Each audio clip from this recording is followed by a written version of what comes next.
morning mist clung to the forest floor like silk as Ethan made his way through familiar paths of Thornvale Woods. At 23, he'd spent most of his life wandering these trails, finding peace among the ancient oaks where the boundary between the human village and the mystical realm blurred like watercolors. He heard her before he saw her, a frustrated whimper echoing through the clearing, rounding a massive tree trunk.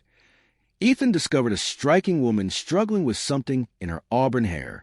What made him pause wasn't just her beauty, the way sunlight caught her copper locks or how her amber eyes flashed with irritation, but the distinctive russet fox ears twitching atop her head and the magnificent tail swishing behind her.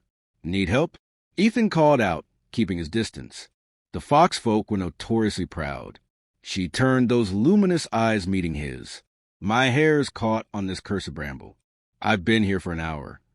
Her voice carried the musical lilt common to her kind. Ethan approached carefully, noting how she tensed slightly. "I'm Ethan. I won't hurt you." "Kira," she replied, her ears flattening in embarrassment. He worked gently, his fingers carefully untangling the strands from the thorny vine that had ensnared her. She smelled like pine needles and wildflowers, and he found himself surprisingly comfortable in her presence. As he freed the last strand, his hand instinctively moved to scratch behind her soft ear, exactly the way he'd pet his childhood dog. The effect was instantaneous. Kira's entire body went rigid, then seemed to melt. A sound somewhere between a purr and a gasp escaped her lips. Her tail went completely still. "There you go," Ethan said cheerfully, stepping back, all freed up. But Kira wasn't moving. She stood frozen, one hand touching the ear he'd scratched, her eyes wide and fixed on him with an intensity that made him suddenly nervous. "Are you okay?" he ventured.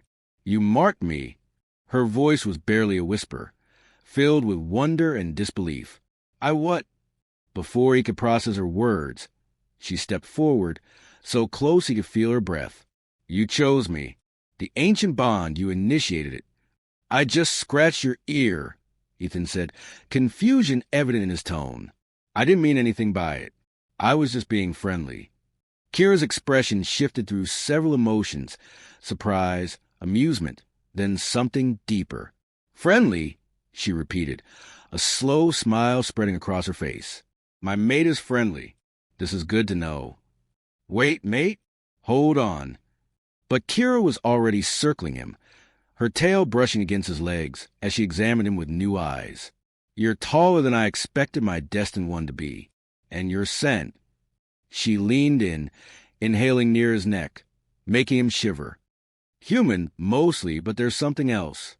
Do you have mystical blood?" "My grandmother might have been part river nymph," Ethan offered weakly, his mind still trying to catch up with whatever was happening. "Perfect," Kira declared. She took his hand in hers, her skin warm and impossibly soft. "I accept your claim, Ethan. We should begin the bonding rituals soon. Do you have a den? Is it large enough for two?" Ethan opened his mouth, closed it, then tried again. "I think there's been a huge misunderstanding." Ethan couldn't shake Kira off. Literally, when he'd returned to his cottage on the village outskirts, he'd assumed, hoped, that the strange encounter in the woods would end there. Instead, he woke the next morning to find Kira curled up on his front porch, her tail wrapped around herself like a blanket. "What are you doing here?" he asked, stepping over her carefully with his morning tea. She stretched languidly, the movement graceful and feline despite her fox nature. "Guarding my mate's den, obviously." She said it as if he were the strange one. Over the following days, Kira's presence became constant. She appeared at the village market when he shopped, standing close enough that other vendors started giving him knowing looks. When he worked his part-time job at the village library, she'd curl up in the reading nook, watching him shelve books with those intense amber eyes. "This is ridiculous," he told his best friend Thomas over lunch at the tavern. "She follows me everywhere. Yesterday, she growled at Margaret from the bakery just for handing me bread." Thomas tried unsuccessfully to hide his grin. "You marked a foxwoman, Ethan. What did you expect?" "I scratch your ear. How was I supposed to know that was some sacred ritual?" "Everyone knows about foxfolk mating customs," Thomas said. "Didn't you pay attention during mystical being studies?" I was 16 and more interested in. Ethan stopped mid-sentence as Kira appeared beside their table, seemingly from nowhere. Interested in what? She asked sweetly, sliding onto the bench next to him. Her hand found his thigh under the table, possessive and warm. Thomas wisely excused himself. That evening, Ethan decided to confront the situation directly. He invited Kira inside his cottage. She'd been sleeping outside for 3 nights now, and guilt was eating at him despite everything. "We need to talk," he said firmly. Kira settled onto his couch, patting the space beside her. When he sat, she immediately curled against him, her head finding the crook of his shoulder like it belonged there. "About what?" she asked innocently. "This thing you think is happening between us. I didn't mean to mark you or claim you or whatever you call it." Kira tilted her head to look up at him. "But you did. Intent doesn't matter in the old magic, Ethan. The gesture was made, the bond recognized. Can we undo it?" Something flickered in her eyes. Hurt, quickly masked. "Do you want to undo it?" The question caught him off guard. Did he? These past few days had been chaotic, yes, but also interesting. Kira was unlike anyone he'd ever known. Fierce and playful, with a wildness that called to something buried deep in his own nature. "I don't know you," he said instead. "How can we be mates when we're strangers?" Kira smiled, shifting to face him fully. "Then let's stop being strangers." Her fingers traced patterns on his chest. "Ask me anything. Why were you in those brambles?" "Chasing a rabbit. I got distracted." She laughed, the sound musical. "I'm impulsive, sometimes reckless. My clan says I need someone to ground me. And you think that's me?" "I think," she said, her hand moving to cup his face, "that when you touched me, something in my soul recognized something in yours. The magic doesn't lie, Ethan. It responds to truth."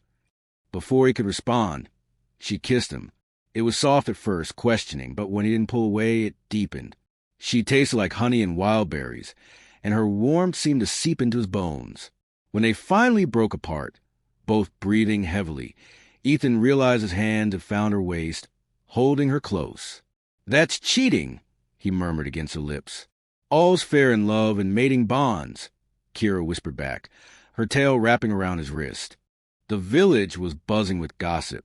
Ethan the Wanderer, quiet and unassuming, had apparently claimed a foxwoman as his mate. The news spread faster than wildfire, and with it came complications he hadn't anticipated. The first arrived in the form of Kira's brother, Roran, imposing foxman with silver fur and a skeptical expression. He appeared at Ethan's cottage door one evening, Kira immediately positioning herself between them. "Brother," she said warily. "Sister, so this is a human who dared mark you." Roran's eyes scanned Ethan critically. "He didn't dare," Kira corrected. "He chose me. There's a difference." Roran snorted. "Does he even understand what he's done? The responsibilities? The trials?" "Trials?" Ethan echoed. Kira winced. "I was going to tell you. When a bond is challenged, and trust me, human, this bond will be challenged, you must prove your worthiness," Roran explained. 3 trials, as is tradition. Strength, cunning, and heart. Over the next week, Ethan learned exactly what that meant. Other mystical beings came forward, some curious, some hostile. A bear shifter challenged him to a test of strength, which Ethan only passed by using cunning instead, redirecting the challenge to a strategy game rather than physical combat. Through it all, Kira stayed close. She coached him, encouraged him, and at night, when doubt crept in, she held him close on his couch, sharing warmth and whispered stories of her childhood in the deep forest. "Why do you believe in this so strongly?" Ethan asked one night, his fingers absently stroking her ears, a gesture that now felt natural. Kira's eyes were half closed in contentment. "Because I feel it here." She placed his hand over her heart. "When you touched me that day, something inside me woke up, like I'd been asleep my whole life, and suddenly I could see colors I never knew existed." Ethan felt his resolve weakening daily. Kira was becoming less of an intrusion and more of a companion. He looked forward to her presence, missed her during the few hours she spent with her own clan, and found himself unconsciously learning her preferences and habits. The second trial came from an elder foxwoman, testing his cunning through riddles and magical puzzles. Ethan surprised everyone, including himself, by solving them all. His love of books and learning finally paid off. That night, Kira celebrated by cooking him dinner, or attempting to. Her cooking skills were unconventional. Is the fish supposed to be that color? Ethan asked diplomatically. Kira laughed, abandoning the pan. I'm better at catching food than preparing it. They ended up eating bread and cheese, sitting on his floor by the fireplace. Kira's head was in his lap, his fingers unconsciously stroking through her hair. One trial left, she murmured. The trial of heart, Ethan said. What does that involve? Proving your feelings are true. Kira sat up, turning to face him. Ethan, I know you didn't intend this bond, but these past weeks, have you felt anything? Anything real? He looked at her, truly looked, at the hope and vulnerability in her amber eyes, the way her ears twitched nervously, how her tail had wrapped around his wrist like an anchor. I feel terrified, he admitted. I feel like my life has been turned upside down, but I also feel alive, more than I have in years. Kira moved closer, straddling his lap. That's the bond. It awakens what was dormant. Or maybe, Ethan said, his hands finding her hips, it's just you? This kiss was different from their first, more urgent, more honest. Kira's fingers tangled in his hair, while his hands explored the curve of her spine. She gasped when he kissed along her jaw, down her neck. Ethan, she breathed, pulling back slightly. If we continue, there's no going back. The bond will deepen. He met her eyes. Maybe I don't want to go back. The final trial was announced by the village elder and witnessed by representatives from both the human and mystical communities. Ethan stood in the village square at dawn, Kira beside him, as the terms were explained. The trial of heart is simple, Elder Miriam declared. You must spend 3 days and nights apart. No contact, no communication. If the bond is true, it will survive the separation. If it's merely infatuation or obligation, it will fade. Ethan felt Kira's hand tighten in his. 3 days didn't seem long, but the thought of not seeing her, not hearing her laugh, or feeling her warmth beside him made his chest ache. And if we fail? Kira asked. Then the bond is dissolved, and you're both freed from obligation. Elder Miriam said. The first day was torture.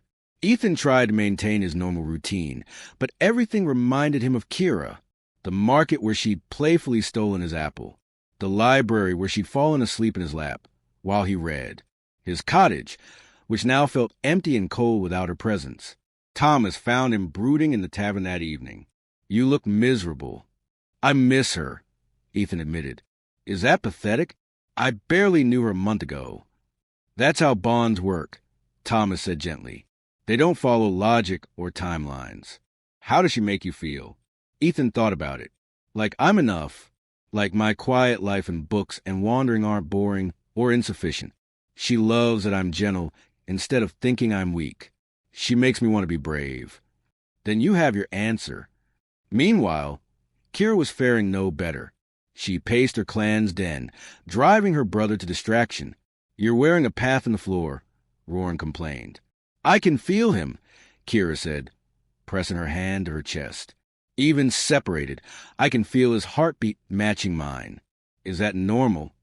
That's a true bond, her mother said softly. Your father and I share the same connection. But what if he decides he doesn't want this? What if 3 days makes him realize he's better off without me? Her mother smiled. Do you truly believe that? Kira thought of Ethan's kindness, the way he learned to scratch behind her ears just right, how he read to her in the evenings with her curled against him. No, I believe he's mine, and I'm his. The second day passed in a haze of longing. Ethan found himself at the forest edge, as close as he dared get to the mystical realm, without breaking the trial's rules. He could have sworn he caught Kira's scent on the wind. On the third morning, they were both at the square before dawn. The moment they saw each other, they ran. Ethan caught Kira mid-leap, spinning her around as she laughed and cried simultaneously. Never again, she demanded, peppering his face with kisses. Never make me stay away that long again. Never, Ethan promised. I was miserable without you. The trial is past, Elder Miriam announced, though everyone could see the outcome written in their embrace. The bond is proven true. That night, in Ethan's cottage, they celebrated properly. Kira had brought traditional Fox Clan wine, and they shared it by firelight. I have something to confess, Ethan said as she settled against him. I've been researching Foxfolk bonding rituals. Kira's ears perked up. Oh, apparently there's a ceremony. An official one to complete the bond. There is, Kira confirmed, her voice suddenly shy. It involves, well, the sharing of souls through physical union. It's intimate, sacred. Ethan tilted her face up to his. Teach me. Kira's breath caught. Are you sure? Once done, we're bound for life. Your life becomes mine, mine becomes yours. I've never been more sure of anything. What followed was tender and profound, a dance of discovery as old as magic itself. Kira guided him through rituals whispered in the old tongue, their bodies moving together in rhythms that felt both new and ancient. Each touch, each kiss deepened the bond until Ethan could swear he felt what she felt, sense her joy as his own. Afterward, wrapped in blankets with Kira tucked against him, Ethan noticed a faint mark on his chest, the same pattern that glowed softly on Kira's skin over her heart. The bond mark, she murmured sleepily. Now everyone will know you're claimed. Good, Ethan said, pressing a kiss to her forehead. Let them know. Spring arrived in Thornvale, and with it, a new rhythm to Ethan's life. The cottage that had once been his solitary refuge now brimmed with Kira's presence. Her collection of unusual stones on the windowsill, her handmade blankets draped over furniture, her laughter echoing through rooms that had been silent for too long. The village had accepted their bond, though it remained a favorite topic of gossip. Ethan had become something of a local legend. The quiet librarian who'd accidentally won a foxwoman's heart with a single ear scratch. They're telling stories about us at the tavern, Kira reported one evening, arriving home with supplies from a market. Apparently, I'm a fierce warrior princess, and you're a secret mage who knew exactly what you were doing. Ethan laughed from where he was preparing dinner, a skill Kira had graciously let him keep. The truth is much simpler. And much better, Kira agreed, wrapping her arms around him from behind. I wouldn't trade our real story for any legend. Life wasn't without its challenges. Kira's wild nature sometimes clashed with Ethan's preference for routine. She'd disappear into forests for hours, returning with muddy paws and tales of adventure. He worried, though he learned to trust her abilities. In return, Ethan's methodical approach helped ground Kira's impulsiveness. When she wanted to adopt a baby griffin she found in the woods, he gently pointed out they weren't equipped for magical creature care. They compromised by helping it find its flock instead. You make me better, Kira admitted one night, curled in their bed with his arms around her. More thoughtful, more patient. You make me braver, Ethan countered. More alive. Their physical connection deepened as the bond matured. They learned each other's bodies like familiar maps, discovered what touches made Kira purr and what kisses made Ethan forget his own name. Sometimes their lovemaking was playful, other times profound, but always it reinforced the connection between them. 6 months after the accidental marking, Roran visited with news. The clan elders want to meet Ethan formally, acknowledge the bond in our traditional ceremony. It was a 3-day festival in the heart of the mystical realm, and Ethan was nervous. But Kira held his hand throughout, translating customs and introducing him to countless relatives. Her family welcomed him with genuine warmth, especially after he beat Kira's father at a strategy game. You chose well, daughter, her father said. He has a good heart. The traditional ceremony involved blessings from clan elders and the exchange of tokens. Ethan gave Kira a pendant he'd commissioned, a tiny fox curled around a book, symbolizing their union. She gave him a bracelet woven from her own fur, a piece of herself he could always carry. When they returned home, something had shifted. They'd been accepted not just by the village, but by both their worlds. They belonged together, and everyone knew it. A year after that first fateful ear scratch, Ethan woke to find Kira watching with an expression he'd learned meant she had news. "What?" he asked, pulling her closer. "I'm pregnant," she said simply. Ethan's world tilted, then righted itself with crystal clarity. "We're having a baby? Half fox, half human. The healers say it's rare but not unheard of." She looked uncertain for the first time in months. "Are you happy?" He answered by kissing her thoroughly, then pressing gentle hands to her still flat stomach. "I'm terrified and ecstatic and completely unprepared."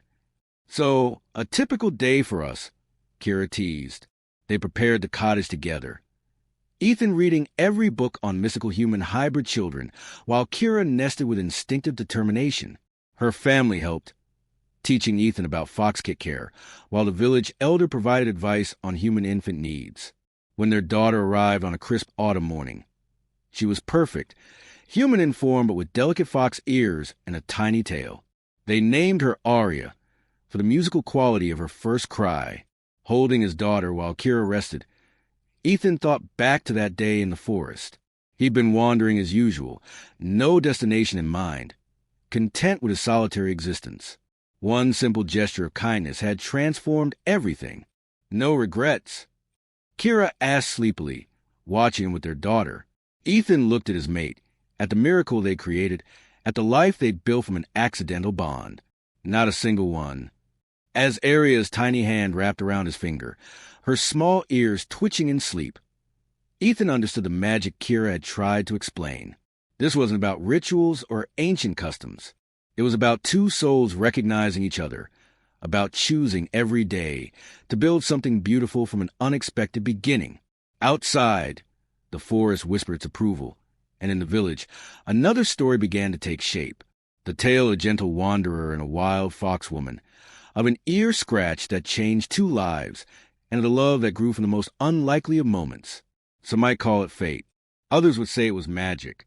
Ethan and Kira knew it was simply this: the willingness to see possibility in the unexpected, and the courage to scratch behind an ear when someone needed help getting untangled from brambles. Everything else had followed from that one small act of kindness, exactly as the old magic had always known it would.